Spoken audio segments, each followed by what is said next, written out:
Happy birthday to you. Happy birthday to you. Happy birthday to you. Happy birthday dear Amachi. Happy birthday to you. നാളത്തെ duty കൃത്യമായിട്ട് cover ചെയ്തിരിക്കണം. Yes sir. സമയത്ത് തന്നെ strength അവിടെ എത്തിയെന്ന് ഉറപ്പുവരുത്തണം. Yes sir. മറ്റെന്തെങ്കിലും ഇൻസിഡന്റ് ഉണ്ടെങ്കിൽ എന്നെ അറിയിച്ചിരിക്കണം. അതെ, ഒന്ന് പെട്ടെന്ന് വരാമോ? It's time to give this gift to അമ്മച്ചി. You can. ഇത് അമ്മച്ചിക്ക് ഞങ്ങളുടെ വക birthday gift, Italian massage chair. Wow, great. ഇനി അമ്മച്ചി ഡെയിലി എക്സസൈസ് ചെയ്യാനൊന്നും നിൽക്കണ്ട.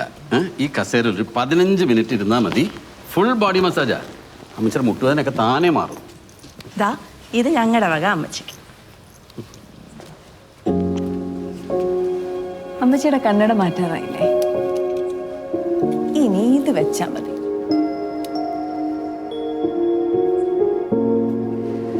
പണ്ട് ഞാൻ മഹാരാഷ്ട്ര കോളേജിൽ പഠിക്കുമ്പോഴേ എൻ്റെ ഒരു ഫ്രണ്ട് ഉണ്ടായിരുന്നു. പുള്ളി എല്ലാ സൺഡേയും രാവിലെ എഴുന്നേറ്റ് കുളിച്ച് നല്ല ടിപ് ടോപ്പ് ആയിട്ട് എറണാകുളത്ത് ഏതെങ്കിലും വലിയ കല്യാണങ്ങൾ നടക്കുന്ന ഓഡിറ്റോറിയം നോക്കി വച്ച് പിടിക്കും.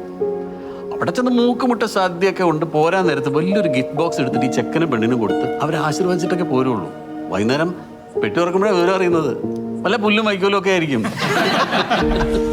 ഞാനത് കൊടുത്തപ്പോ തന്നെ ബോബിച്ചാൻ അത് ഓർമ്മ വന്നല്ലേ? ആരെങ്കിലും ഗിഫ്റ്റ് കൊടുക്കണണ്ട എനിക്ക് അപ്പം അവനെ ഓർമ്മ വരും. ഇപ്പൊ കാനഡയിലോ US-ലോ മറ്റോ ആണെന്ന് തോന്നുന്നു. എന്നാ നമുക്കിനി ഫുഡ് കഴിക്കാം അല്ലേ? കഴിക്കാം. വാ. വാ എന്താ അമ്മച്ചി ഇങ്ങോട്ടിരുന്നാട്ടെ. നീ കഴിക്കുന്നു? ഞാൻ എടുത്തോളാം. ഒരു പ്ലേറ്റിങ്. ഹലോ, സൈലന്റിലാണ്ട് അറിഞ്ഞില്ല. എപ്പോ? അയ്യോ, ഓ ഞങ്ങൾ ഇപ്പൊ തന്നെ വരാം. എന്തു പറ്റി? ലോറൻസ് ഏട്ടന്റെ ഭാര്യയ്ക്ക് കിച്ചണിൽ നിന്ന് പൊള്ളലേറ്റൂന്ന്. അയ്യോ, വാ നമുക്ക് വേഗം വാ. അത് അവര് മാനേജ് ചെയ്തോളൂ. നിങ്ങൾ കഴിച്ചിട്ട് പോ. കഴിക്കലൊക്കെ പിന്നാവാ. വാ നിങ്ങൾ കഴിക്കേ. സോറി.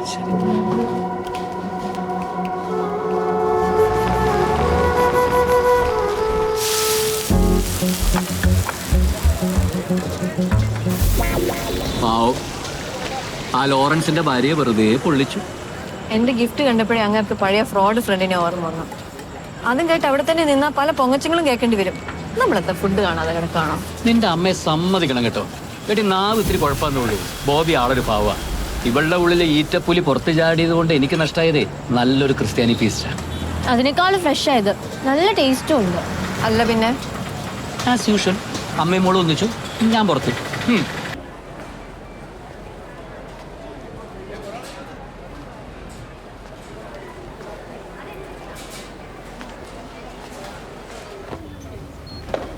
എക്സ്ക്യൂസ് മീ, ഈ പ്രവാസി മസാലപ്പൊടി എവിടെ ഇരിക്കുന്നത്? മസാലപ്പൊടിക്ക് ആ സെക്ഷനല്ല സാറേ, അവിടെ.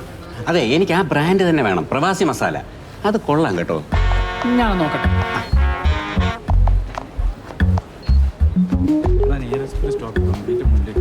എക്സ്ക്യൂസ് മീ, ഈ പ്രവാസി മസാലപ്പൊടി എവിടെ ഇരിക്കുന്നത്? മാർക്കറ്റിൽ ഇറങ്ങിയിട്ട് അധികം നാളായിട്ടില്ല. ഉപയോഗിച്ച് ഒറിജിനൽ ആണെന്ന് തോന്നിയത് കൊണ്ടാ പ്രവാസി തന്നെ പ്രിഫർ ചെയ്തത്. സാറേ, ആ ഇത് തന്നെ. ഇതാണ് ഇതിനെപ്പറ്റി ആദ്യമായിട്ട് ഒരാൾ നല്ലത് പറയണം. സാറ് വീട്ടിൽ കൊണ്ട് ഉപയോഗിച്ച് നോക്ക്. പ്രവാസി മസാല കഴിഞ്ഞിട്ടുള്ള പൊടിയേ ഉള്ളൂ. ആണോ? Thank you. ഓക്കെ. മാനേജർ അവിടെ ഉണ്ടേ. സോറി, ശ്രദ്ധിച്ചില്ല. എന്നാ ശ്രദ്ധിക്കണം sir. Sorry. Bloody stranger. Good morning. Good morning. Last month ഞാൻ ഇവിടെ കുറച്ച് പ്രോഡക്ട്സ് കൊണ്ടുവച്ചിരുന്നു. അതിന്റെ പേയ്മെന്റ് കിട്ടിയിരുന്നെങ്കിൽ. ഏതായിരുന്നു പ്രോഡക്റ്റ്? സാറിന് മനസ്സിലായില്ലെന്ന് തോന്നുന്നു. ഞാൻ നന്ദൻ, പ്രവാസി കറി പൗഡറിന്റെ. ഓക്കെ. ഒരു മാസമായിട്ട് ഇന്നാണ് ഒരു പീസ് വിറ്റുപോയത്. അങ്ങനെ വരാൻ വഴിയില്ലല്ലോ, നല്ല അഭിപ്രായമാണല്ലോ. അതിന് ആദ്യം ആരെങ്കിലും അത് മേടിക്കണ്ടേ? അതിന് നല്ല പബ്ലിസിറ്റി വേണം. ഭയങ്കര കോമ്പറ്റീഷൻ അല്ലേ? ബാക്കി പല സാധനത്തിലും മായമല്ലേ. മല്ലിപ്പൊടി, അറക്കപ്പൊടി, മുളക് പൊടിയിൽ ഇഷ്ടിയപ്പൊടി. ഇത് സാധനം ഓർഗാനിക്കാ. അതിന് ഞങ്ങൾക്ക് ഓർഗാനിക് തന്നെ വേണമെന്ന് ഒരു നിർബന്ധമില്ല. അതിനകത്ത് ഇഷ്ടിയപ്പൊടിയോ അറക്കപ്പൊടിയോ എന്ത് വേണമെങ്കിലും ചേർത്തും. പക്ഷെ ആൾക്കാർ വാങ്ങണം. സാധനം വിറ്റുകൊണ്ട് പൈസ തരാൻ പറ്റില്ല.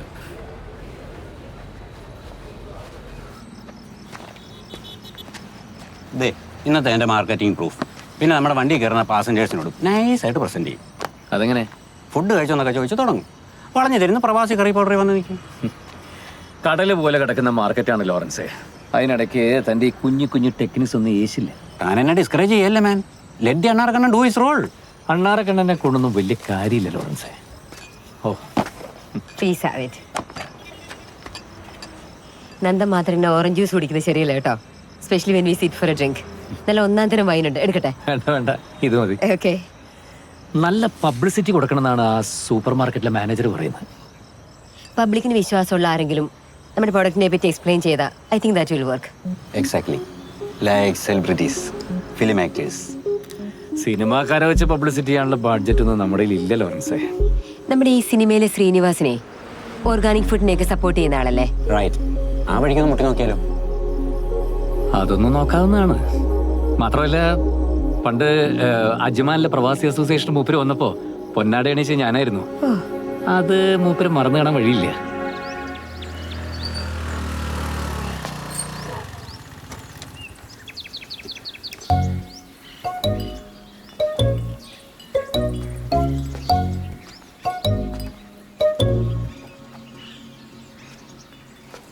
Good morning sir.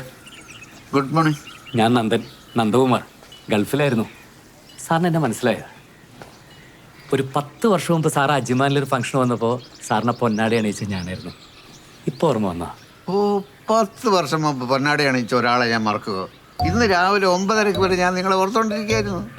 അല്ല, ഞാനിപ്പോൾ ഗൾഫൊക്കെ വിട്ടു. നാട്ടിൽ ചെറിയൊരു സംരംഭം, ഇങ്ങനെ ഈ ഓർഗാനിക് കറി പൗഡറിൻ്റെ ഒക്കെ. സാർ അതിൻ്റെയൊക്കെ ഒരാളാണല്ലോ. ഞാൻ ഒന്നിൻ്റെ ഒരാളുമല്ല. വിഷമില്ലാത്ത ഭക്ഷണം ജനങ്ങൾക്ക് കിട്ടണം എന്നൊരു ചെറിയ ആഗ്രഹം മാത്രമേ ഉള്ളൂ. അത് തന്നെയാണ് സാർ എൻ്റെ ഉദ്ദേശവും. ഇതാ കണ്ടോ, 100% ഓർഗാനിക്കാ. സാറിന് സംശയം ഉണ്ടെങ്കിൽ നാസയുടെ ലാബറട്ടറി കൊണ്ട് പരിശോധിക്കാം. എവിടെ എവിടെ? അമേരിക്കയിൽ നാസയുടെ ലാബിൽ. എന്നാൽ നന്നിട്ടൊരു കാര്യം ചെയ്യും. ഈ മസാലപ്പൊടി നാസയെ കൊണ്ടുപോയി ടെസ്റ്റ് ചെയ്തിട്ട് അതിൻ്റെ റിസൾട്ടും കൊണ്ടുപോവാ. അല്ല, അത്രയ്ക്ക് ഓതന്റിക്കാന്ന് പറയായിരുന്നു സാർ. പ്രവാസി മസാലപ്പൊടിക്ക് പറ്റിയ പേര്. മിഥുനത്തിലെ ദാഷായണി ബിസ്ക്കറ്റിനൊക്കെ ബെറ്റർ അല്ലേ സാർ? സാറേ, ഞാൻ ഈ പ്രവാസി അസോസിയേഷനൊക്കെ ആയിട്ട് ബന്ധപ്പെട്ട് കുറച്ച് ആക്റ്റീവ് ആയിരുന്നുകൊണ്ട് പ്രവാസി നന്ദൻ എന്നൊരു ഇരട്ട പേര് കൂടി ഉണ്ട്. അല്ല, ഈ പേരിന്റെ പേരിൽ അതും കൂടി ഉണ്ടെന്ന് പറയായിരുന്നു. കൊള്ളാം. സാർ, ഇതൊക്കെ ഇവിടെ ഇരിക്കട്ടെ.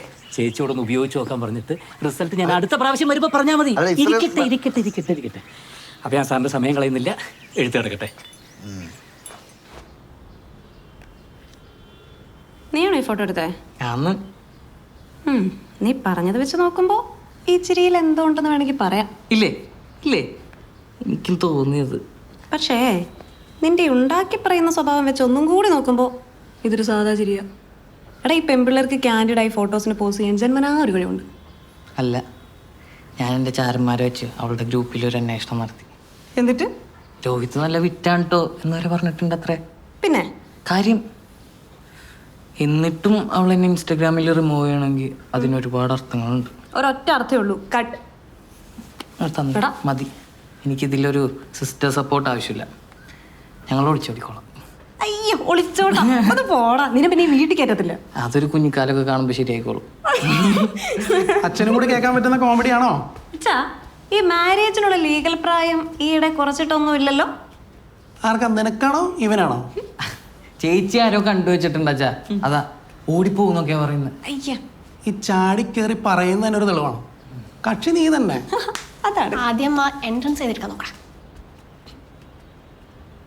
ചെറിയ തോതിൽ ഇവളൊരു അനുഭവം കാണിച്ചു തുടങ്ങിയാൽ മതി. ബാക്കി ഞാൻ അതിൽ പിടിച്ച് കയറും. അത് മനസ്സിലായിട്ട് തന്നെ അവൾ ഇപ്പോഴും പരിധിക്ക് പുറത്ത് തന്നെ നിൽക്കുന്നത്.